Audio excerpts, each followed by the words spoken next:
घोटाले का पर्दाफाश करने पर जिस जिले में हुआ जानलेवा हमला, उसी में 15 साल बाद आईएएस बनकर लौटा पीसीएस अधिकारी। दोस्तों, संघर्ष, साहस और सफलता की अद्भुत कहानी है।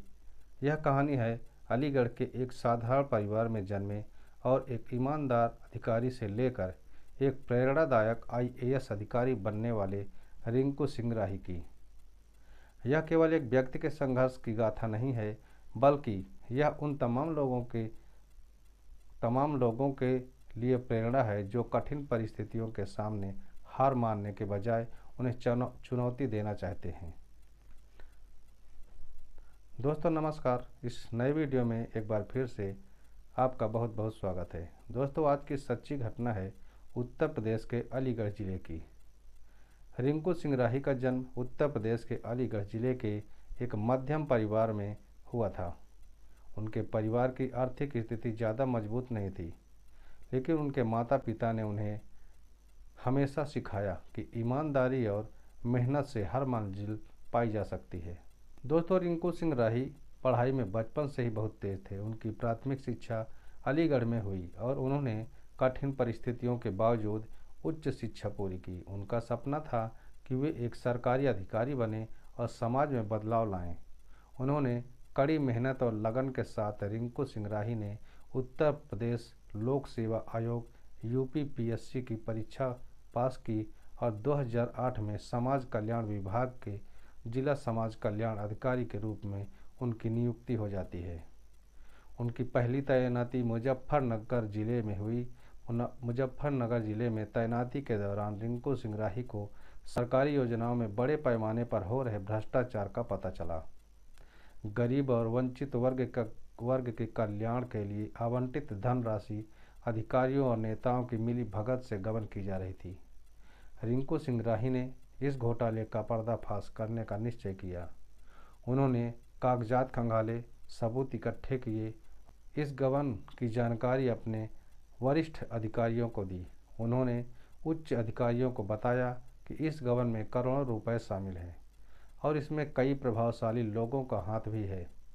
भ्रष्टाचार के खिलाफ रिंकू सिंह राही यह कदम कई ताकतवर लोगों को नागवार गुजरा। उन्होंने रिंकू पर दबाव डालने की कोशिश की, उन्हें धमकियां दी गई, लेकिन रिंकू सिंह राही अपनी ईमानदारी और कर्तव्य निष्ठा पर अडिग रहे।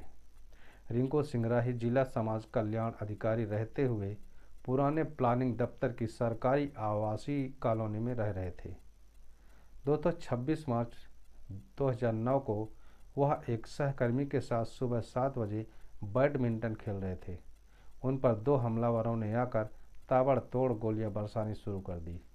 रिंकू सिंह राही को 7 गोलियां लगी और उनका जबड़ा भी बाहर आ गया। उन्हें हायर सेंटर हॉस्पिटल मेरठ ले जाया गया और उनका इलाज शुरू हो गया। करीब 1 महीने वह शुभारती मेडिकल कॉलेज मेरठ में भर्ती रहे। डॉक्टरों ने कई ऑपरेशन करने के बाद रिंकू सिंह राही को ठीक कर दिया। जब वह ठीक होकर लौटे 26 मार्च 2009 को रिंकू सिंह राही पर जानलेवा हमला हुआ था। उससे पहले कई बार डराया धमकाया गया, फिर भी रिंकू सिंह राही डरे नहीं। अज्ञात हमलावरों ने उन पर गोलियां चलानी शुरू कर दी। उन्हें 7 गोलियां लगी। इस हमले में रिंकू सिंह राही गंभीर रूप से घायल हो गए। उनकी एक आंख की रोशनी चली गई और उनका शरीर कमज़ोर हो गया। हमले के बाद उन्हें मुंह की सर्जरी भी करानी पड़ी थी। एक साइड का जबड़ा भी पूरी तरह से डैमेज हो चुका था।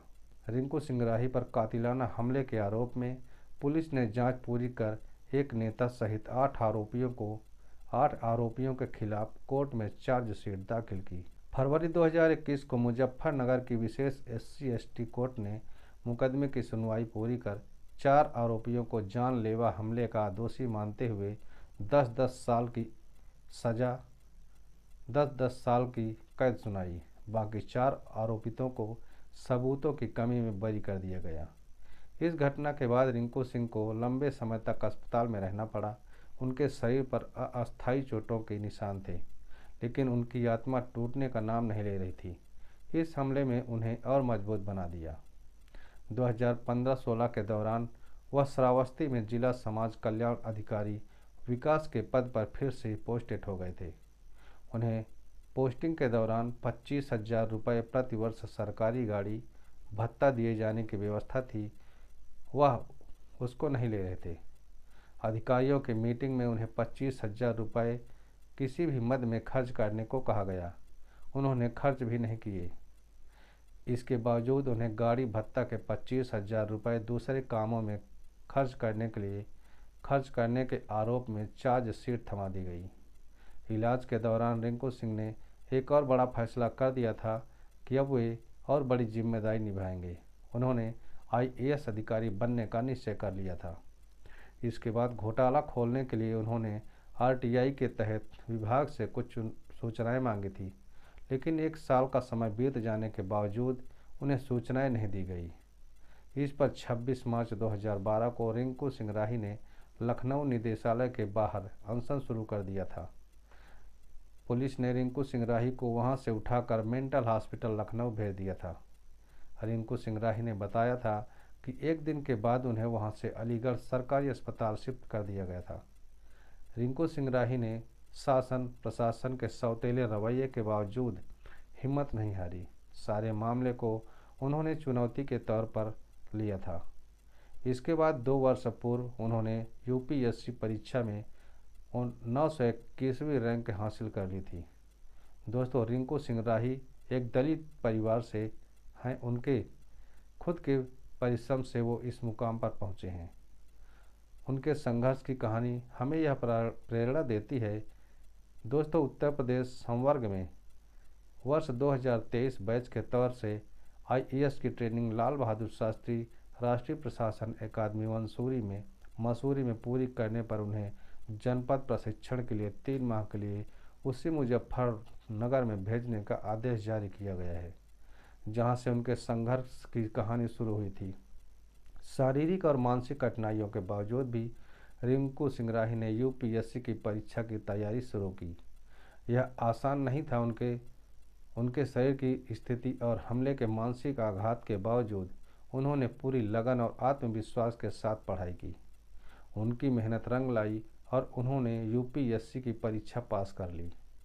रिंकू सिंह राही IAS अधिकारी बने और एक बार फिर यह साबित कर दिया कि अगर मन में दृढ़ निश्चय हो तो कोई भी बाधा आपकी सफलता को रोक नहीं सकती। अब रिंकू सिंह राही समाज में बदलाव लाने की यात्रा पर निकल चुके थे। IAS बनने के बाद रिंकू सिंह राही ने अपनी जिम्मेदारियों को पूरी ईमानदारी से निभाया। उन्होंने भ्रष्टाचार के खिलाफ लड़ाई को और मजबूती से जारी रखा। उनके संघर्ष ने समाज में सकारात्मक बदलाव लाने का काम किया। रिंकू सिंह राही आज भी एक प्रेरणा स्रोत के रूप में जाने जाते हैं। उनकी कहानी केवल व्यक्तिगत सफलता की नहीं, बल्कि सिस्टम के खिलाफ लड़ने और एक नई राह बनाने की भी है। उन्होंने अपनी कमजोरियों को अपनी ताकत में बदल दिया और यह साबित कर दिया कि परिस्थितियां चाहे कितनी भी विपरीत क्यों न हो, मेहनत और साहस से सब कुछ संभव है। दोस्तों, रिंकू सिंह राही की कहानी हमें यह सिखाती है कि जीवन में चाहे कितनी भी कठिनाइयां आएं, उनका सामना साहस और धैर्य से करना चाहिए। उन्होंने न केवल अपने जीवन को बेहतर बनाया, बल्कि समाज में ईमानदारी और बदलाव की एक नई मिसाल पेश की। उनके संघर्ष और सफलता की यह कहानी आने वाली पीढ़ियों के लिए प्रेरणा बनी रहेगी। दोस्तों, इस कहानी को सुनाने का उद्देश्य किसी को परेशान करना नहीं, किसी का दिल दुखाना नहीं, बल्कि आपको सचेत करना है, समाज को जागरूक करना है।